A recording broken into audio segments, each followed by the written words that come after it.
दोस्तों, कल शाम देश की राजधानी दिल्ली में हुआ एक ऐसा धमाका जिसने पूरे देश को हिलाकर रख दिया। यह घटना शाम को करीब 6:52 से 7 बजे के बीच हुई। विस्फोट एक कार में हुआ जो लाल किला मेट्रो स्टेशन के बाहरी इलाके ट्रैफिक सिग्नल के पास वो कार आकर रुकी और कार के पास कई व्हीकल्स जो थे वो जल गए, जिसमें 6 कारें, 2 से 3 ऑटो या ई-रिक्शा भी प्रभावित हुए। इस वीडियो को रिकॉर्ड करने तक कम से कम 8 लोगों की मौत हुई है। लगभग 20 से 24 लोग घायल बताए जा रहे हैं। नेशनल इन्वेस्टिगेशन एजेंसी यानी NIA, national security guard NSG और स्थानीय पुलिस के फॉरेंसिक विभाग को मौके पर भेजा गया। कार के मालिक को गिरफ्तार किया गया है, जो कि हरियाणा नंबर की कार I-20 कार बताई जा रही है। ओनर का नाम सलमान है। उसने कहा कि यह गाड़ी उसने आगे किसी को बेच दी थी और अब जिसको बेची थी उसका कनेक्शन कश्मीर से जुड़ा हुआ भी आ रहा है। राजधानी दिल्ली के साथ साथ उत्तर प्रदेश, महाराष्ट्र, प्रदेश कई इलाकों में बहुत तेज एक ब्लास्ट हुआ, खूब तेज वाला। हम तो अपने बच्चे लेकर आए कैसे हुआ था, जिसे ट्रैफिक सिग्नल पर रोका गया था। होम मिनिस्टर अमित शाह घटनास्थल पर पहुंचे थे और प्रधानमंत्री नरेंद्र मोदी ने भी शोक जताया और जांच की बात की। लोगों से हम यही अपील करना चाहते हैं, दोस्तों की अफवाहों पर बिल्कुल भरोसा न करें और कोई भी जानकारी यहाँ वहाँ शेयर न करें। आधिकारिक यानी ऑफिशियल जानकारी आए उसी को सच माने। पता नहीं पता बहुत तेज ब्लास्ट हुआ है, बहुत तेज वाला। हम तो अपने बच्चे लेकर आए किसे से। इस इंसिडेंट में कुछ लोगों को इंजरीज भी आई है और कुछ लोगों की डेथ भी हुई है। तुरंत जांच होकर नतीजा जो आएगा जांच हम जनता के सामने रखेंगे। लेकिन दोस्तों, कल के ही दिन सुबह से जो 2 खबरें आई उसने सबको हैरान कर दिया, क्योंकि डॉक्टर एक ऐसा जान बचाने के लिए जाना जाता है। लेकिन इस देश के अंदर 2 ऐसे डॉक्टर्स पकड़े गए जिनका मंसूबा अगर कामयाब हो जाता तो इस देश के ऊपर एक ऐसा आतंकी हमला हो जाता जिसको लोग सदियों तक याद रखते।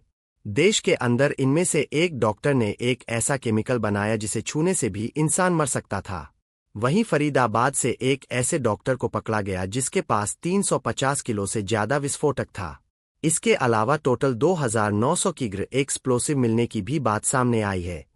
सोचिए, जिस जगह से यह एक्सप्लोसिव बरामद किए गए वहां से प्राइम मिनिस्टर का घर, राष्ट्रपति भवन और देश की संसद मात्र 30 से 35 किमी की दूरी पर थी और यह सब दिन भर चल ही रहा था कि शाम तक दिल्ली में ब्लास्ट की भी खबर आ गई।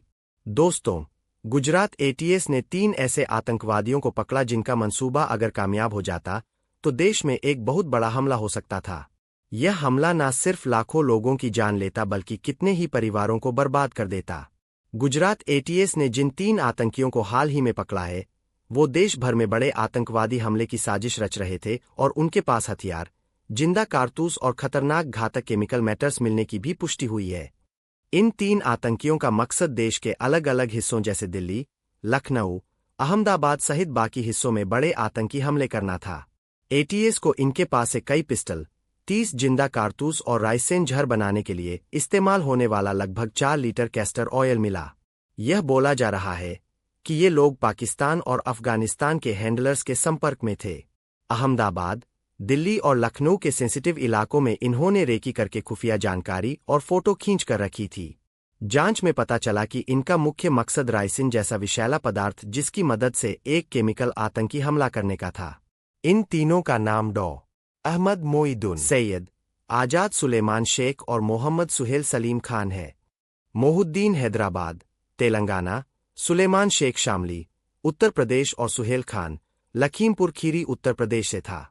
जो अलग अलग टीमें बनाई गई थी उनमें से इस आरोपी को अडाल के पास जो टोल नाका है, इस पर वॉच रखी गई क्योंकि इसका मूवमेंट उस साइड में आ रहा था। वॉच के आधार पर एक आंध्र प्रदेश नंबर की एक गाड़ी वहां से गुजरती हुई मिली, उसको रोका गया, चेक किया गया तो इसमें जो इन वाला आदमी है सैयद अहमद मोइद्दीन, ये हमें मिल गया। सोर्सेज बता रहे हैं कि इन तीनों को अलग अलग काम सौंपे गए थे। मोइद्दीन पेशे से एक डॉक्टर था जो चीन से MBBS पास आउट था, वही राइसिन बनाने की कोशिश कर रहा था। साथ ही 20 साल का सुलेमान शेख हथियारों की सप्लाई और रेकी में शामिल था। वहीं 23 वर्ष का सोहेल खान हथियारों का इंतजाम और आतंकी गतिविधियों में हिस्सा लेने वाला था। मोइद्दीन सैयद इस साजिश का प्राइम सस्पेक्ट है, जिसने राइसिंग जैसे खतरनाक केमिकल की जानकारी रखने के चलते यह हमला करने की कोशिश की थी। इनमें से 2 लोग पाकिस्तान से हथियार मंगाकर गुजरात पहुंचे और महत्वपूर्ण जगहों की रेकी की। जांच में पता चला है कि इनका मार्गदर्शन अफगानिस्तान के अबू खदीजा नामक हैंडलर के जरिए हो रहा था जो इस्लामिक स्टेट खोरासन प्रोविंस यानी ISKP से जुड़ा है। अब बड़ी संख्या में हथियार, कारतूस और केमिकल मैटर का मिलना इस बात का संकेत है कि यह लोग लार्ज स्केल आतंकवादी हमले या बायोलॉजिकल टेरर अटैक की योजना में थे। ये लोग देश के भीड़-भाड़ वाले शहरों में हमला करने के इरादे से हथियारों की सप्लाई और रेकी कर चुके थे। उनके पास से मिले केमिकल से यह भी क्लियर था कि वो ट्रेडिशनल और ऑर्गेनिक दोनों स्तर पर आतंकी हमलों की तैयारी में थे। जांच की गहराई में जाने से पता चला है कि पुलिस और ATS ने लगभग 1 साल तक इन संदिग्ध मॉड्यूल्स पर नजर रखी थी। तीनों आतंकवादी लगातार हथियारों का सप्लाई नेटवर्क इस्टेब्लिश कर रहे थे, जिनकी जानकारी उनके मोबाइल फोन और मैसेजेस से मिली। आतंकवादियों ने अहमदाबाद, दिल्ली, लखनऊ समेत रिलीजियस और पॉलिटिकल सेंसिटिव जगहों की रेकी की थी। इससे पता चला कि हमला देश भर के बेहद ही जरूरी और सेंसिटिव इलाकों पर करने की इनकी प्लानिंग थी। हथियार पाकिस्तान से मंगाए जा रहे थे और राजस्थान के हनुमानगढ़ से सप्लाई किए जा रहे थे।